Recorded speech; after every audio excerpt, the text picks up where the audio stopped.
Hello students. Today we are going to discuss new chapter, that is chapter 2nd of your class 10th textbook, that is sectors of Indian economy. This is a new chapter. We are going to talk in short about the chapter. In this chapter we have discussed about different types of activities which are happening in our nearby places. There are many activities including producing the goods and services, even consuming the goods and services. So in this, firstly we are going to discuss the economic activities.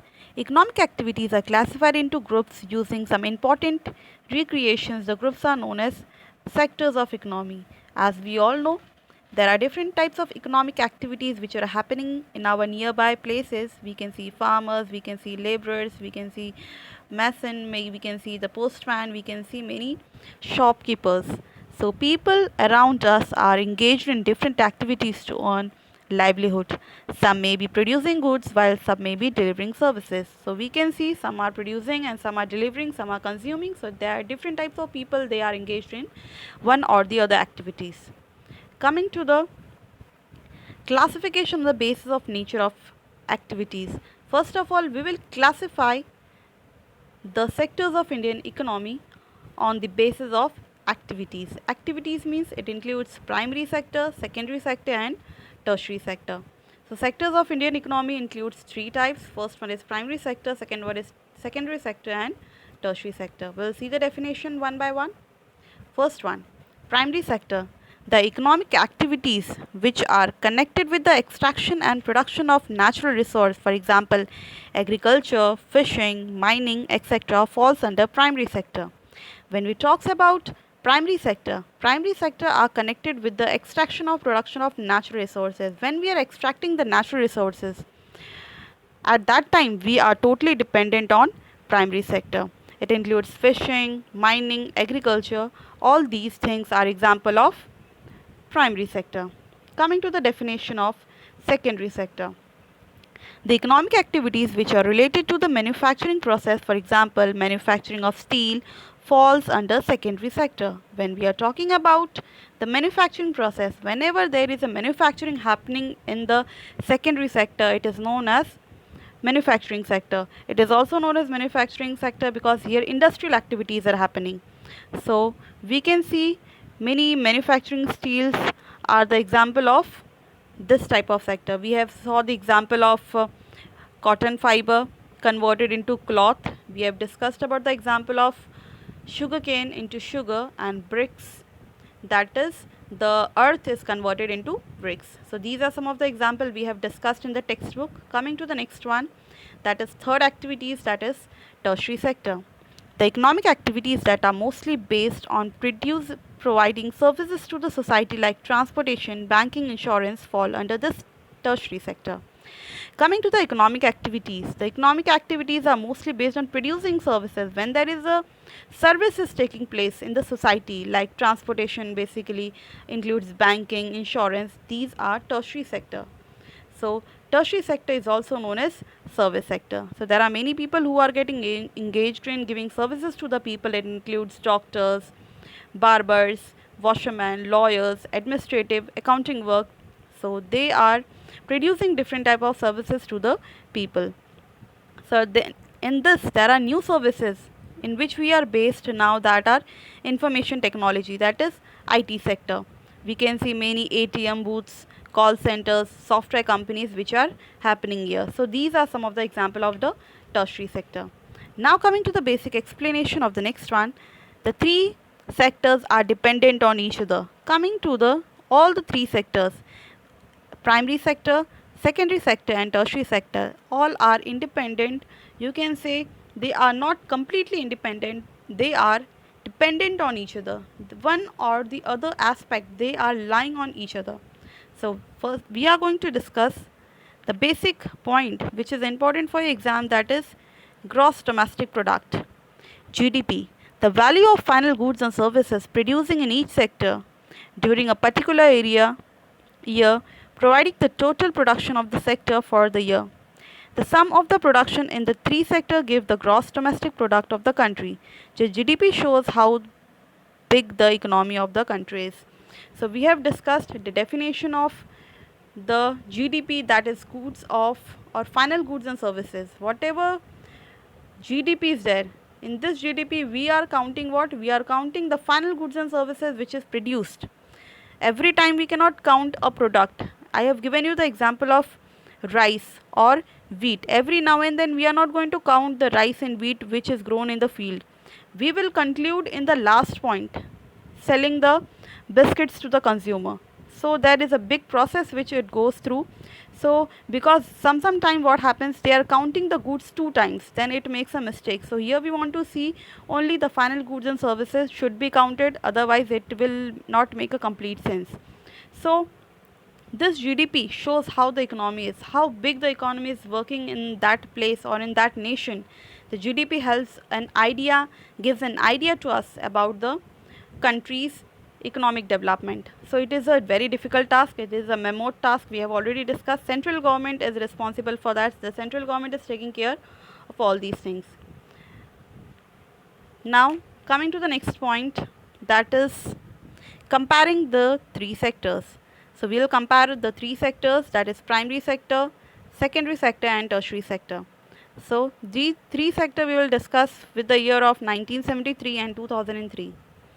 So firstly we are going to see that GDP by primary, secondary and tertiary sector. We'll see the GDP ratio. What is the GDP ratio in term of rupees and primary, secondary and tertiary sector? In 1973 and 2003 we can see a comparative data. In this comparison we can understand that in 1973 the primary sector was a bit developing, you can say developing, but mostly developed compared to any other sector. Secondary sector have also developed, we can see with a small scale, and tertiary sector have also developed to a large extent.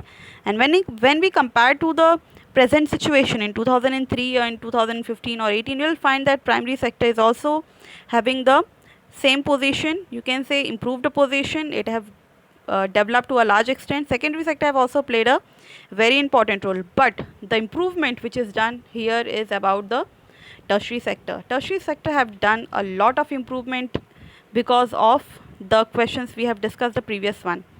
So services are nowadays in India, many types of services, many call centers have established. That is why these sectors have improved to a large extent in India, and it is still expanding in India. Coming to the second graph, share of sector in GDP. Share of sector will see in term of GDP, that is in percentage. What is the percentage of that? If we compare this, then 1973 and 2003 will get a data that in 1973 primary sector, the GDP amount, the share of sector of GDP amount was more. Okay, and after that in secondary sector it was slightly less, and again in tertiary sector it was more, we can say, but less than primary sector. If we compare with the 2003 data, you will come to know that the primary sector is having less percent of GDP, while the secondary sector is also having the less comparison of GDP, and here in the tertiary sector we can see the large number of amount is collected, the large number of percentages collected from the GDP. Coming to the next PowerPoint, that is graph 3, share of sector in employment. Now coming to the basic concept, that is employment. We know employment is one of the important concepts because the populations are more and they must be engaged in one or the other activities. So again we'll have a comparison of 1973 and 2000. So here we'll see that in 1973 maximum number of people were employed in primary sector and very few people were employed in the secondary sector, and you can say and few number of people were also employed in the tertiary sector. Now in 2000 if we talk about, your 2005 2010 if we talk about, again we'll find some of the comparison that in primary sector the employment have been reduced. Okay, compared to 1973 the number of people who are there in this employment generation have been reduced in the primary sector. People have started moving to the secondary sector, and because of good education, good qualification, they have started to move in the tertiary sector. So slowly, with a long chain of development, the system is taking place, long chain of progress is taking place. Slowly, India is coming to a progress nation. Coming to the next point, classification on the basis of ownership. Now coming to the classification on the basis of ownership. Ownership means what? Who is owning that thing? So we'll see on the ownership, that is sectors of economy. Ownership is there of public and private. The ownership is shifted towards public sector and private sector. Coming to the basic definition of public and private sector. Public sector, the government own most of the asset and provide all the services. If we talk about the public sector means what?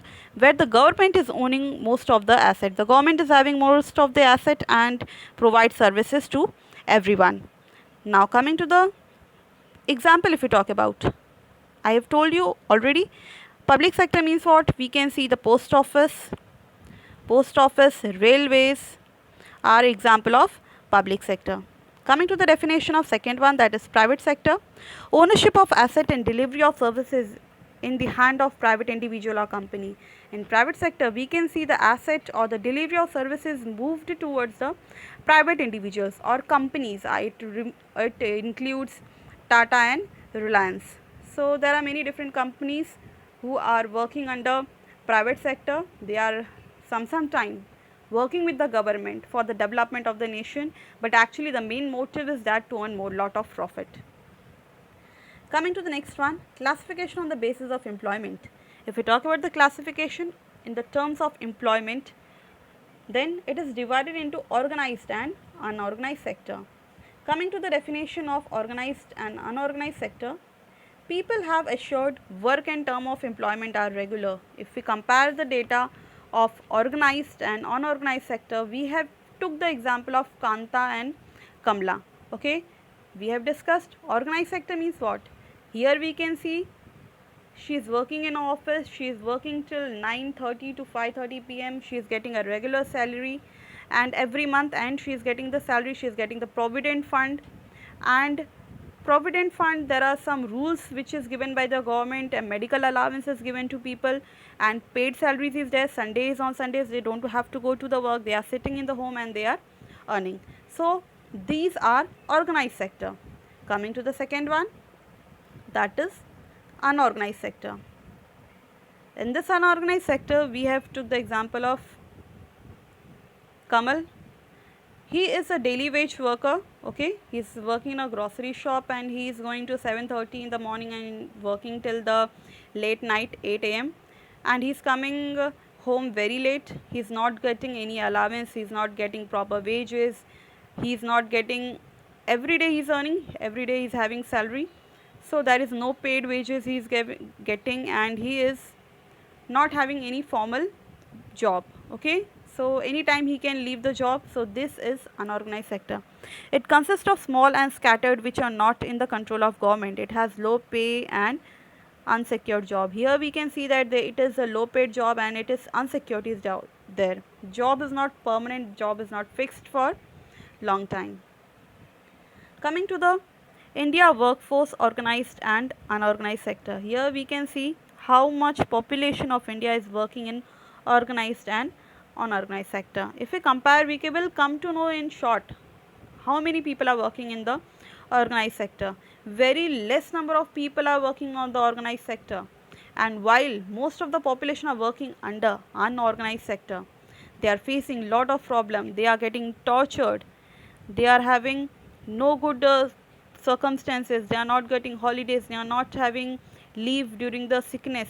So we can see they include some small person, or you can say street person, who are doing repair work, farmers. So everyone is included in all these things. Coming to the biggest point, that is unemployment. When a person is willing to work at the prevailing wage rate but fail to get a job is called unemployment. When a person is willing to work, basic definition of unemployment, because unemployment is of different type, but if we come to the definition of unemployment, when a person is willing to work at the prevailing wage rate, he is able or he is willing to work, he want to work in the wage but fail to get a job, but he is not able to get the job which he is willing to do. is called the situation of unemployment. Coming to the basic different types of unemployment. Unemployment are basically given into 1, 2, 3, 4 and 5. First one is seasonal, second one is disguised, third one is structural, cyclical and frictional. So we'll discuss the definition one by one. The unemployment which generates due to the variation in the season is called seasonal unemployment. You can write the short definition of this. Here we can understand that unemployment which is due to the variation in season. In the season you can see the variations. Either it can be a labor who is working in the construction site, or the person or the farmer who is there, they are also called as seasonal unemployment. When more people are working than required, it is called disguised unemployment. Here we can talking about more people are working in the same piece of land. I have given you many a times example of the same piece of land. The output does not increases of the land. So here they are trying to say more people are working in that same piece of land is known as disguised unemployment. When the economy fails to generate enough job is called structural unemployment. When they are trying to say when the economy is not able to generate jobs according to the population, at that time we are seeing the structural unemployment facing in the economy.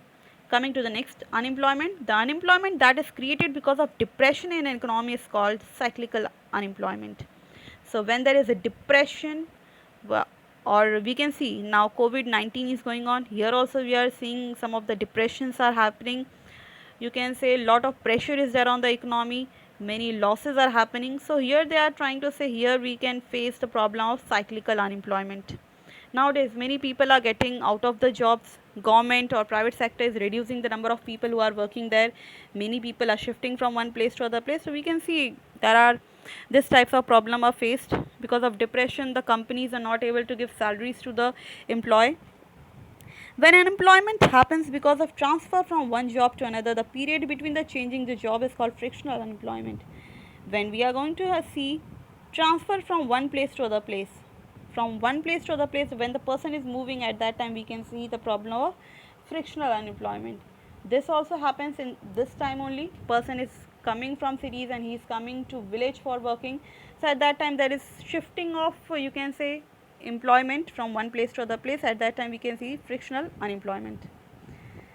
So I hope this much is clear to you. The chapter ends here. We have discussed so far the sectors of Indian economy. So I hope this much is clear to you. Thank you everyone. Goodbye.